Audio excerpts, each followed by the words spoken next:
What was I gonna say?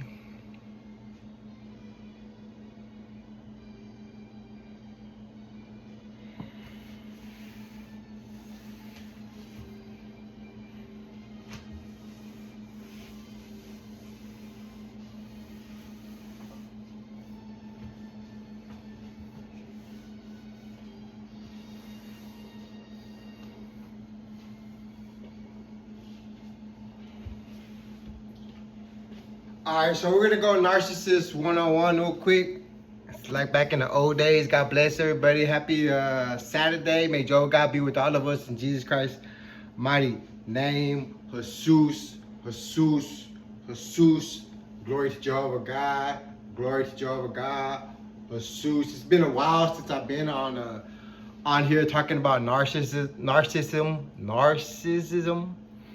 and just toxic people, toxic individuals themselves, toxic entities, toxic people, and the thing is, you want to get away from those type of people.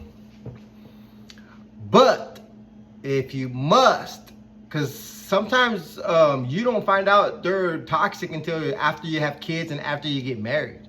So it's not that easy just to leave a toxic relationship. And so people are like, well, how come you just don't leave? How come you just leave? Because toxic people, a toxic, sick individual is sometimes, they're cunning. You know what I'm saying? They're cunning, they're deceptive, they know how to strike, and they're gonna wait to that, they're gonna wait until they have you, until they feel like they have you under control. You know what I'm saying? That's why they say sign a prenup. Make sure you sign a prenup if you're with a toxic individual. Sign the prenup, right? Because they don't like to pop out until after. They don't pop out until after marriage. And sometimes you can have okay. Let's say you get okay. I don't know who's toxic, and it could be a man or a woman. Okay, and the woman gets pregnant. So the woman gets pregnant, and then so they get married. Okay, so they get pregnant. They're like, all right, we're gonna have a kid and everything. We're gonna have a kid, and it's sad. We're gonna have a kid and everything. So they get a kid and so you know what I'm saying, let's get a house together and everything. So they start living in together and they start getting married, and then they married. Usually it's after marriage. After marriage is when they like to pop out.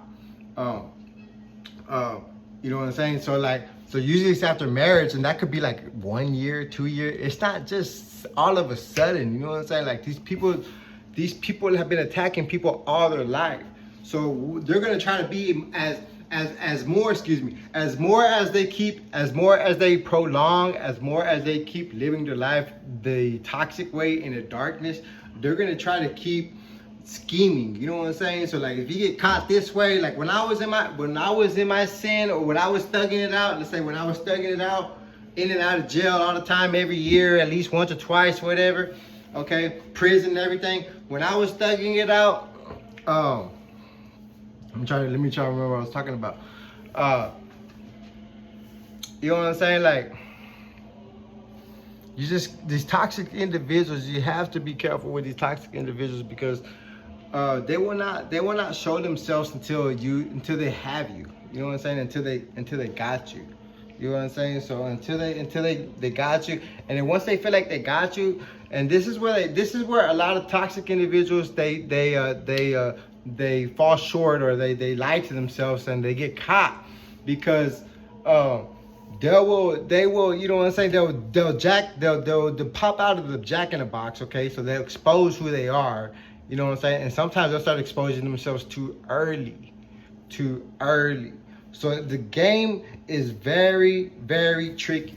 So as we prolong, as we get more into 2026, 2027, just like the technology, the narcissism game is going to step up, because they already got caught in everything in the old ways. So now they're going to change their ways. They're going to change their ways, and they're going to have new tactics. So you just have to be aware. You have to have discernment, and if a toxic individual, psychopath, sociopath, macho, how do you call it? Machiavellian or whatever, dark triad, all those traits. You know what I'm saying? That's like adding them together. Like dark triad is like sociopath and psychopath and narcissist all together. Okay, yeah, it gets pretty deep.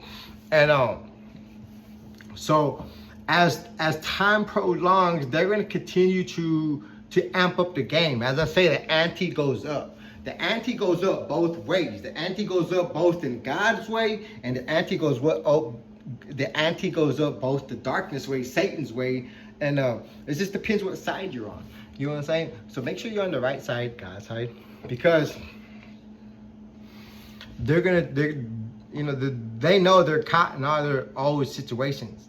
Even the people in Hollywood, everybody knows. You know what I'm saying? One person knows, it spreads out. They're caught. You know what I'm saying? It's like the spirit of Jesus. The spirit of Jesus. Once the spirit of Jesus is around, the spirit of Jesus is around for everybody. Okay, so once one narcissist gets caught, they all get caught. And so they've been caught. So they're gonna step up the game. So be aware of that. They're gonna step it up. So how they're gonna do that? They're gonna be extra loving. They're gonna be like, oh, I love you, I love you. Extra false promises, extra future faking. You know what I'm saying? I love you. And an easy way to figure that out is let's say you barely meet this person, and they start making some crazy like promises, like, man, when we get married, like the first date, you know what I'm saying? Like, yeah, y'all can be clicking real good, but once they start making topics like that, like on the first date, or like oh yeah, we're gonna go on vacation, and I'm gonna take you out on vacation, and that's the way they like to do it. They like to be in control of it. They'll be like, yeah, I'm gonna take you out on vacation or something. I'm gonna do this. It's all false promises, future faking. So you got to remember, you know what I'm saying, where you at in the cycle of that relationship. If it's right in the beginning, the first day, the first week, and they're making all these promises, yeah, red flag, red flag, red flag. We have to watch out for the future faking, and the false promises, because it's the love bombing stage. That's what it is, because they got caught. So everything got caught. So now it's back to the love bombing stage. So like I said, the helicopter. You ever heard? I heard a helicopter last time. I heard a helicopter all night long with the spotlight and everything. I was like, ooh, they're looking for somebody. Look out. I look outside. I go outside. It's my ex. It's my ex looking for me. Hovering around. Do not let them hover around. God bless y'all. I love y'all. Y'all have a wonderful Saturday. God bless y'all. And we forgive everybody. We don't have no bad blood. But if they continue the game on. If they continue the game on. God bless y'all.